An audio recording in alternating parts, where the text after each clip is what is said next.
Hotel ஸ்டைலில் சூப்பரான மீன் வறுவல் செய்முறை பார்த்தலாமா? டேஸ்ட்டு அட்டகாசமாக இருக்கும். கண்டிப்பாக ட்ரை பண்ணி பாருங்கள். மீனெல்லாம் க்ளீன் பண்ணிவிட்டு நம்ம இது போல் நம்ம கோடு போட்டு எடுத்து வச்சுக்கலாம். உங்கள் மீனுக்கு தேவையான அளவுக்கு மசாலாவை ரெடி பண்ணிக்கோங்க. இஞ்சி, பூண்டு, பச்சை மிளகா, அரை வெங்காயம் போட்டுக்கலாம்.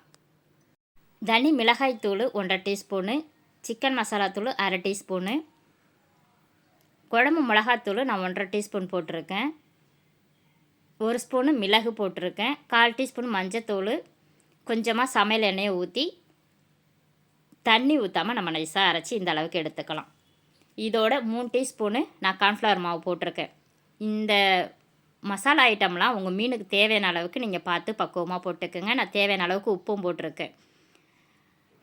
எல்லாத்தையும் நல்லா ஒரு கலந்துட்டு நம்ம மீனில் வந்துட்டு ஃபுல்லாக எல்லா இடத்துலையும் பரவுற அளவுக்கு நல்லா போட்டு மசாலாவை அப்ளை பண்ணி ஒரு தட்டு போட்டு மூடி வச்சலாம். கிட்டத்தட்ட ஒரு 1/2 hour 1 hour ஆகுது நம்ம நல்லா ஊற விட்டுருவோம். மீனோட ஊறும்போது நல்லா வந்துட்டு அந்த காரசாரம்லாம் இறங்கியிருக்கும். வெங்காய சாரெலாம் ஃபுல்லாகவே உள்ளே இறங்கியிருக்கும். நம்ம எப்பவும் போல் தோசைக்கல் வச்சு எண்ணெய் ஊற்றி கருவேப்பிலை போட்டு நம்ம மீன் வறுத்தோன்னா கமன்னு வாசனையாக இருக்கும். மீன் டேஸ்ட்டுமே அல்டிமேட்டாக இருக்கும்.